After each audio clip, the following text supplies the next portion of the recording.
সুন্দরবনে মধু ভাঙতে গিয়ে বাঘের হামলা, প্রাণে বাঁচলেন মৌয়াল বাবলু গাজী। শ্যামনগর থেকে হুদাম আলীর তথ্য ও চিত্রে দেখুন বিস্তারিত। সাতক্ষীরার শ্যামনগরে সুন্দরবনে মধু সংগ্রহ করতে গিয়ে রয়্যাল বেঙ্গল টাইগারের হামলায় বাবলু গাজী ৪৮ নামে এক মৌয়াল গুরুতর আহত হয়েছেন।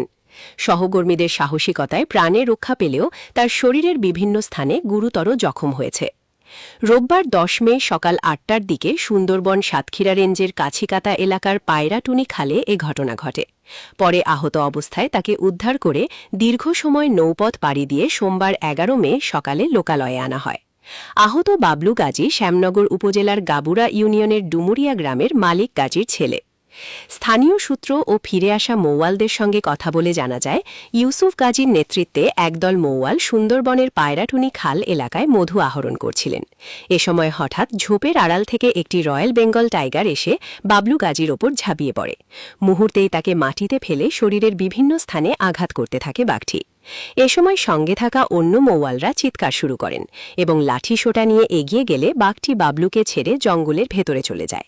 পরে গুরুতর আহত অবস্থায় তাকে উদ্ধার করে নৌকাযোগে লোকালয়ের উদ্দেশ্যে রওনা হন তারা। সোমবার সকালে শ্যামনগরের নীলডুমুর ঘাটে পৌঁছালে স্থানীয়ভাবে তার প্রাথমিক চিকিৎসা দেয়া হয়। পরে উন্নত চিকিৎসার জন্য তাকে সাতক্ষীরায় নেওয়া হয়েছে। আহতের পিতা মালিক গাজী বলেন, আমরা একসাথে মধু ভাঙছিলাম, হঠাৎ বাঘ এসে আমার ছেলেকে আক্রমণ করে। আল্লাহর রহমতে সে এখনও জীবিত আছে।